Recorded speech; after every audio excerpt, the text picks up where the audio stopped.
Hello friends, percentage की आज हमारी छठी क्लास होगी और आज जो थ्योरी वाला पार्ट है पूरा इसका पूरा ख़त्म हो जाएगा। तो जो अगर आप सीरियसली जो अगर पहली क्लास से जो अगर देख रहे हैं वीडियो, तो आप यकीन मानिए आपसे सारे क्वेश्चन, कोई भी बुक उठा के आप करोगे क्वेश्चन तो सारे क्वेश्चन आपसे बन जाएंगे। और जो अगर आपसे कुछ क्वेश्चन नहीं बनते हैं तो आप उसको कमेंट करिए। जो जितने भी तरीके होते हैं क्वेश्चन सॉल्व करने के, हर तरीके के क्वेश्चन को आपको करवा दिया गया है। मतलब आपका पूरा कॉन्सेप्ट, पूरी थ्योरी आपको बता दी गई है परसेंटेज की। आज की क्लास में 2-3 क्वेश्चन करवाए जाएंगे, तो उसके बाद सारे हर तरीके के क्वेश्चन आपसे बनने लगेंगे, ठीक है ना। तो वही चीज़ें फिर आपसे नहीं बनेंगी जो आप समझ ना पाओगे। बाकी कॉन्सेप्ट आपके सारे बताए जा चुके होंगे आज की क्लास के बाद। ओके, तो आप लोग ट्राई करना कोई भी बुक उठा करके उसको करने की। और जो अगर आप कुछ वीडियोज़ नहीं देखे हैं तो उसको देख लेना। पहली क्लास से लेकर आज की छठी क्लास जो है, आज तक के सारे क्वेश्चन आप देख लेना, ठीक है ना। चलिए देखते हैं आज का क्वेश्चन। तो देखिए जो है इस तरीके के क्वेश्चन आपके सामने आ जाए कि किसी समूह में प्रत्येक सदस्य चाय या कॉफ़ी अवश्य पीता है। समूह में 72% सदस्य चाय पीते हैं जबकि 44% सदस्य कॉफ़ी पीते हैं। यदि समूह में चाय एवं कॉफ़ी दोनों पीने वाले 192 सदस्य हैं तो समूह में कितने सदस्य हैं, ठीक है ना। तो अगर आपके सामने इस तरीके का क्वेश्चन आ जाए तो आप इसको कैसे सॉल्व करेंगे, तो उसका तरीका आज हम लोग सीखते हैं। ठीक, चलिए देखते हैं कैसे इसको सॉल्व करेंगे हम। क्या बोल रहा है, प्रत्येक सदस्य चाय या कॉफ़ी अवश्य पीता है। ऐसा कोई भी सदस्य नहीं है जो कि कुछ भी ना पिए, ठीक है ना, ध्यान रखना है। अब क्या बोला है, 72% सदस्य चाय पीते हैं, यानी 72% सदस्य जो हैं वो क्या पी रहे हैं, चाय पी रहे हैं। और 44% सदस्य कॉफ़ी पीते हैं। 44% सदस्य क्या है, कॉफ़ी पीते हैं। ठीक, तो एक चीज़ देखिए, सारे सदस्य चाय कॉफ़ी कुछ न कुछ पी रहे हैं, तो जो अगर आप चाय और कॉफ़ी दोनों सदस्यों को मिला दो तो कितने हो रहे हैं, ये बन रहे हैं 4 2 6 7 4 11 116 सदस्य, 116%। जबकि जो सदस्यों की संख्या होगी कितनी होगी, 100% ही होगी। जो सदस्य होंगे वो अपने आप में 100% होंगे, लेकिन यहाँ पर जो सदस्य संख्या आ रही कितनी आ रही, 116% आ रही है। जो अगर हम चाय और कॉफ़ी का जोड़ दे तो मतलब इसमें 16% सदस्य ऐसे हैं जो कि चाय और कॉफ़ी दोनों पी रहे हैं। इसी वजह से वो जो है तो दोनों में है तो उनको 2 बार ऐड कर दिया गया है, इस वजह से संख्या बढ़ रही है।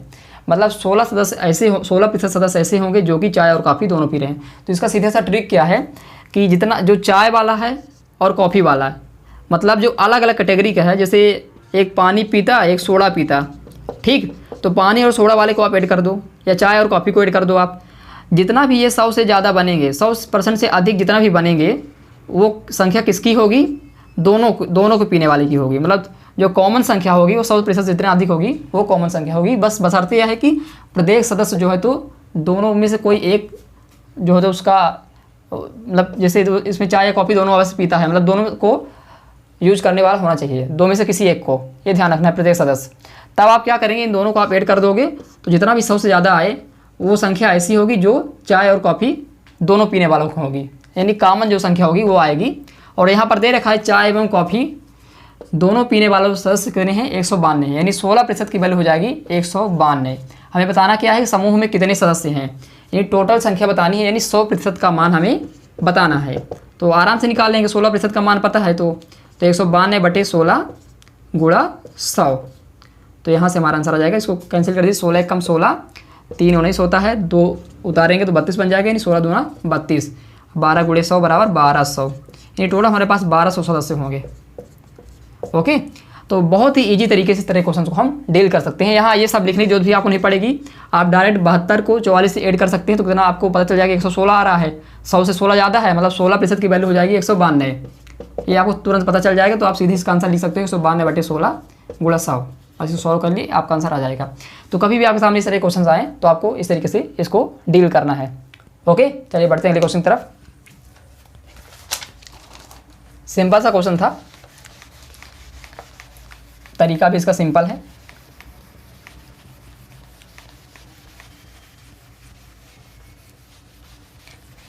आप लोग जो भी सीरियसली देख रहे हो वीडियो, तो कोई भी बुक उठा करके क्वेश्चन जरूर सॉल्व करना। मैं भी कुछ क्वेश्चंस की प्रैक्टिस करवाऊंगा, अगली 2-4 क्लासेस होंगी जिनमें आपसे क्वेश्चंस करवाए जाएंगे, टफ क्वेश्चंस भी करवाएंगे और कुछ सिंपल क्वेश्चन भी करवाएंगे, ठीक है। मतलब मेरा पूरा टारगेट है कि आपको कोई नीचे लेवल, जैसे आपका पुलिस SI का जो एग्ज़ाम होता है, इनसे लेकर के बैंक लेवल तक के, बैंक SSC लेवल तक के क्वेश्चन आपसे बने। मतलब आपको मैथ्स सीखनी है, आप ट्रिक्स के चक्कर में ज़्यादा मत भागना, आप कॉन्सेप्ट पे ध्यान देना। क्वेश्चन क्या है, चीनी के मूल्य में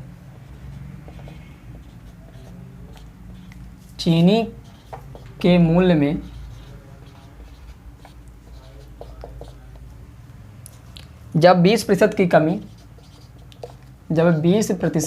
कमी होती है तो, ये क्वेश्चन बड़ा इंपॉर्टेंट क्वेश्चन है। इस तरह क्वेश्चन काफ़ी ज़्यादा बनते हैं एग्जाम में और थोड़ा सा टफ भी होता है, थोड़ा ट्रिकी होते हैं। देखिए, चीनी के मूल्य में जब 20% की कमी होती है तो एक व्यक्ति को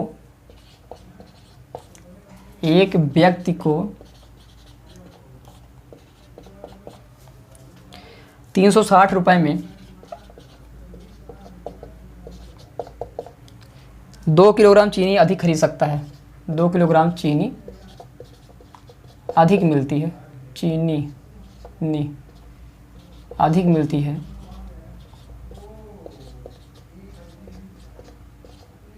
ठीक, मिलती है तो चीनी का वर्तमान मूल्य एवं प्रारंभिक मूल्य कितना है? वर्तमान मूल्य एवं प्रारंभिक मूल्य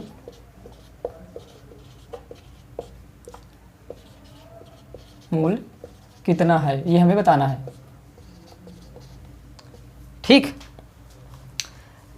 ये मूल्य कैसा पूछ रहा है? पर केजी का पूछ रहा है, पर केजी कितना मूल्य होगा, है ना। देखिए क्वेश्चन क्या है हमारे सामने कि चीनी के मूल्य में जब 20% की कमी होती है तो एक व्यक्ति को 360 रुपये में 2 किलोग्राम चीनी अधिक मिलती है। तो चीनी का वर्तमान मूल्य एवं प्रारंभिक मूल्य कितना है? तो इस तरीके के क्वेश्चन कैसे सॉल्व करते हैं, चलिए देखते हैं। काफ़ी अच्छा क्वेश्चन है। क्या बोल रहा है कि जब 20% की कमी हो रही है तो उसको 2 किलोग्राम चीनी अधिक मिल रही है। मतलब जब आप मूल्य घटाओगे तो पक्की बात है कि आपको सामान ज़्यादा मिलेगा। ठीक, तो इसमें करना क्या होता है, 360 रुपये है टोटल आपके पास। देखिए पहले इसका एक आपको बेसिक तरीका बताता हूँ, उसके बाद फिर आपको एक ट्रिक बताऊँगा जिससे आप जल्दी इसको सॉल्व कर सको। 360 रुपये में मान लो कि जो पहले वाला मूल्य था वो 100 रुपये पर केजी था, 100 रुपये पर केजी था पहले मूल्य। तो क्या हो रहा है कि 360 रुपये 360 बटे x करोगे, इतना सामान मिलेगा उसको। पहले इतना मिल रहा था 360 बटे, देखिए कीमत मतलब टोटल रुपए जितने पास होंगे आपके पास टोटल रुपए, और पर केजी का जो कीमत होगी रुपीज पर केजी, अगर आप इससे डिवाइड कर दोगे कीमत से तो आपके पास आ जाएगा कि टोटल सामान आपको कितना मिला है, टोटल कितने किलोग्राम आपको सामान मिला है। समझ रहे हैं ना। जैसे देखिए, जैसे 100 रुपये आपके पास हैं कुल, ठीक, और शक्कर का मूल्य 1 किलोग्राम का 20 रुपये है, अगर तो कितने किलोग्राम शक्कर मिलेगी? 5 किलोग्राम। तो ये चीज़ ध्यान रखना यहाँ पर कि 360 रुपये हमारे पास हैं और हम मान लिए कि जो प्रारंभिक मूल्य था वो 100 रुपये है पर केजी, तो 1 से डिवाइड करेंगे तो हमको इतना सामान मिलेगा, 360 बटे 1 किलोग्राम मिलेगा हमें। ओके, आप देखते हैं आगे ये किसके बराबर है। ये बोल रहा है कि अब जो है तो चीनी का मूल्य घटा दिया गया है 20%। 20% मतलब होता है 1/5, मतलब 1 था पहले तो 1/5 कम कर दिया गया, मतलब 4/5 हो गया है अब मूल्य। 4/5 x, पहले x था तो अब x में से 1/5 x घट जाएगा, कितना हो जाएगा? 4/5 x हो जाएगा। तो अब क्या हो रहा है, जब 360 रुपये अभी भी रुपये तो उतना ही है, रुपये में तो कोई चेंज नहीं किया है, बढ़ाया ना घटाया है। 360 बटे 4x/5, तो जो ये मिल रहा है चीनी ये 2 किलोग्राम ज़्यादा है, यानी इस वाली चीनी से 2 किलोग्राम ये ज़्यादा है। मतलब इसमें 2 किलोग्राम जो अगर आप घटा दो तो जितनी चीनी ये वाली है उतनी चीनी ये वाली भी हो जाएगी। समझ रहे हो ना। पहले हमने मान लिया कि प्रारंभ में जो चीनी का मूल्य है वो कितना है? 100 रुपये पर किलोग्राम। तो 360 बटे x टोटल हमारे पास चीनी की मात्रा आ गई। अब क्या हो रहा है कि चीनी का मूल्य घट गया है, कितना घटा है? 20% घटा है। 20% मतलब 1/5, मतलब इतना घटा है तो एक में से माइनस कर देंगे, यानी 4/5 हो गया है अब पहले जितना भी था, यानी 4/5 x हो गया है अब चीनी का मूल्य। तो अब पैसा तुम्हारे पास 360 रुपये ही है अभी भी, तो 360 बटे 4x/5, तो इतना चीनी मिली हमें। लेकिन ये चीनी बता रहा है कि 2 किलोग्राम ज़्यादा है पहले वाली से, तो इसमें से 2 किलोग्राम हम माइनस कर दिए। ठीक, अब इसको सॉल्व कर लेते हैं। तो 360 बटा x बराबर 360 गुणा 5 बटे 4x, ये 4x पूरे में बटा ले लिए तो इसमें माइनस हो जाएगा, दूनी 8x, ये बन जाएगा। ओके, अब यहाँ से x से x कैंसिल कर दो, 4 को इधर ला के इंटू कर दो, यानी 4 गुणा 360, इसको अभी आप कुछ भी मत करना, 360 गुणा 5 माइनस 8x। अब 8x माइनस है तो इसको इधर लाओ, तो 8x बराबर हो जाएगा 360 गुणा 5 माइनस 360 गुणा 4। अब देखो इसको कुछ भी नहीं करना आपको, 360 को आप कॉमन ले लो, गुणा मत कर देना पूरा, नहीं तो दिक्कत हो जाएगी, ज़्यादा कैलकुलेशन बढ़ जाएगी। तो ये बचा यहाँ से 5, 360 जब आप कॉमन ले लोगे तो यहाँ से 5 बचेगा, माइनस यहाँ से कितना बचेगा, 4 बचेगा, यानी इसको 4 माइनस 5 माइनस 4 कितना हो जाएगा, 1 हो जाएगा, यानी 8x बराबर आ गया 360। तो x बराबर कितना आ जाएगा, 360 बटा 8, तो ये बन जाएगा 8 चौक 32, 4 36 होगा, यानी 40 बनेगा, 8 5 40, 8 हाँ 8 5 40 सही था, 45 रुपये पर केजी। ये x का मान आ गया 45। x क्या माने थे हम लोग, प्रारंभिक मूल माने थे, यानी हमारे पास प्रारंभिक मूल आ गया, वो कितना आ गया, 45 रुपये पर केजी। आप इसका सलूशन देके परेशान मत होना, इसके बाद आपको एक ट्रिक बताएंगे, एक तरीका बताएंगे जिससे आप इसको जल्दी सॉल्व कर सकते हैं। अभी आपको समझाने के लिए पहले इसका जो बेसिक है वो समझा रहे हैं, ठीक ना। तो प्रारंभिक मूल आ गया 45 रुपये पर केजी। अब देखिए प्रारंभिक मूल था x रुपये पर केजी और बाद वाला मूल क्या था, 4/5x, यानी अब ये बन जाएगा जो वर्तमान मूल है, यानी ठीक वर्तमान मूल है, यानी बाद वाला जो है तो 4/5 गुणा x का मान कितना है 45, यानी 5 × 45 बन जाएगा 936 रुपये पर केजी। ठीक, तो इस तरीके से आप इसको बेसिक मेथड से कर सकते हैं, लेकिन हमको ऐसे नहीं करना है। क्यों? क्योंकि ये थोड़ा सा ज़्यादा टाइम खाने वाला बन रहा है, ज़्यादा टाइम कंज्यूमिंग है ये, इस वजह से इसको हम थोड़ा सा बेसिक मेथड से करते हैं। बेसिक नहीं मतलब एक ट्रिक लगा कर करते हैं। आंसर लिखा हुआ है, देखना, करते हैं इसको, बहुत जल्दी बन जाएगा। देखिए 20% की कमी हो रही तो 2 किलोग्राम का अंतर आ रहा है। चाहे यहाँ पर कमी हो या अधिकता हो, इससे हमको मतलब नहीं है।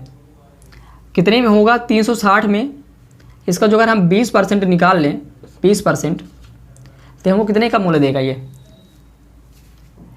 2 किलोग्राम चीनी का मूल्य देगा, 2 किलोग्राम चीनी का 2 किलोग्राम का मूल्य। ठीक, जो 360 रुपये है इसी का तो 20% जब हम कम कर रहे हैं तभी तो हमें 2 किलोग्राम चीनी मिल रही है, ठीक है ना। यानी जो 360 रुपये है उसका जो 20% होगा वो 2 किलोग्राम चीनी का मूल्य होगा। कब? वर्तमान में। वर्तमान में, क्योंकि कंडीशन कब हो रही है, वर्तमान में हो रही है। वर्तमान में जब हम 20% कम कर रहे हैं चीनी का मूल्य तो हमको मिल रहा है 2 किलोग्राम चीनी एक्स्ट्रा, तो इसे 360 रुपये से ही मिलेगा 2 किलोग्राम। तो अब देखिए इसका निकाले 20%, 2 जीरो कैंसिल कर दें, 36 दूनी 72, यानी 72 रुपये आ गया 2 किलोग्राम चीनी का मूल्य। 2 किलोग्राम चीनी का मूल्य ये कब का है, ये वर्तमान का है, ध्यान रखना वर्तमान का आएगा यहाँ से। तो अब वर्तमान में 1 किलोग्राम चीनी का मूल्य कितना हो जाएगा, 72/2 यानी 36 रुपये, जो कि हमारा आंसर है वर्तमान का 36 रुपये पर केजी। 1 किलोग्राम का 36 रुपये। ठीक, अब देखिए अब जो 20% की कमी हुई है तब जाके ये 36 रुपये आया है। यानी जो अगर हम पुराना मूल्य मान ले x से तो उसका 20% कम यानी उसका 80% कितने के बराबर होगा, 36 के बराबर होगा। ओके, पहले जो अगर मूल्य x था उसमें अब 20% की कमी हो गई है, मतलब 80% बन गया है, तो वो कितने के बराबर हो गया है, 36 के बराबर हो गया है। तब इसको सॉल्व कर लो आप, 8 ये 360/8 बन जाएगा। 1 जीरो यहाँ से कैंसिल हो गया, यहाँ से आप 4 से काट दो, 4 दूनी 8, 4 नहीं 36 और 2 से 5 10, ये बन जाएगा 5 × 9 बराबर 45, जो कि आया था हमारा पहले भी। तो इस तरीके से आप इसको 2-3 स्टेप में आसानी से सॉल्व कर सकते हो। बस आपको यहाँ पर समझना होगा कि जो भी यहाँ जितने भी % की कमी या वृद्धि होगी वो इस रुपए में होगी, और वो जो मूल्य देगा जितने भी यहाँ चीनी एक्स्ट्रा खरीदी जाएगी उतने किलोग्राम चीनी का मूल्य देगा। ठीक है, इसका इतना %, इतने किलोग्राम चीनी का मूल्य देगा। कब? वर्तमान का। इतना आपको ध्यान रखना है, उसके बाद आप सॉल्व कर लेंगे। और यहाँ पर चाहे तो आप 20% मतलब 1/5 होता है तो इसको 4/5 भी निकाल सकते हो। यहाँ पर डायरेक्ट 4/5 लिख सकते थे, यानी x का 4/5 ये बराबर हो जाएगा 36 के। यहाँ से भी आप डायरेक्ट सॉल्व कर सकते हो, 4 36 9 45, ये तो परसेंटेज का बेसिक चीज़ है, पहली क्लास में जो आपको सब समझा दिया था। ओके, तो इस तरीके से तरह क्वेश्चन को सॉल्व करते हैं। आपको पहले वाली मेथड नहीं लगानी है। हाँ, हो सकता है कि आपको 1-2 क्वेश्चन पे आप उसको प्रैक्टिस कर सकते हैं, जिससे कभी क्वेश्चंस जो कभी एग्जाम में ऐसे आए कि ज़्यादा घुमा फिरा दे, तो फिर आप कम से कम बेसिक मेथड से तो कर ही सको। जैसे मेंस में क्वेश्चन कठिन पूछ सकता है, बैंक का मेंस होता है, एसएससी का मेंस होता है, तो वहाँ पर फिर क्वेश्चन को ज़्यादा घुमा देता है, तो वहाँ पर फिर वो चीज़ काम आएगी आपको। तो दोनों को आपको याद रखना है, ठीक है ना, ध्यान रखिएगा। आप उससे कुछ क्वेश्चन प्रैक्टिस कर लीजिएगा, उसके बाद इस तरीके का प्रैक्टिस करिएगा। इस तरीके से आपको सारे क्वेश्चन करने हैं। चलिए एक और तरीका, एक और क्वेश्चन है जिस उस तरीके क्वेश्चन को भी हम लोग सॉल्व कर लेते हैं। अब मान लो कि आपका पूरा परसेंटेज का जो थ्योरी वाला पार्ट है पूरा ख़त्म हो चुका है। अब आप बस क्वेश्चंस की प्रैक्टिस करो, और ना बने तो आप कमेंट करके जरूर पूछो।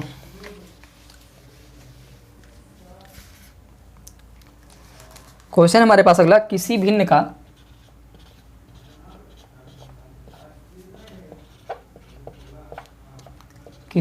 का अंश हर से 4 कम है। अंश हर से 4 कम है। ओके, अंश में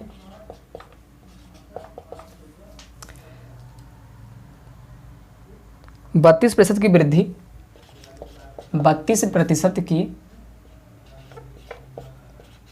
वृद्धि तथा हर में 75% की वृद्धि कर दें, तथा हर में 75% की वृद्धि कर दी जाए, तो परिणामी भिन्न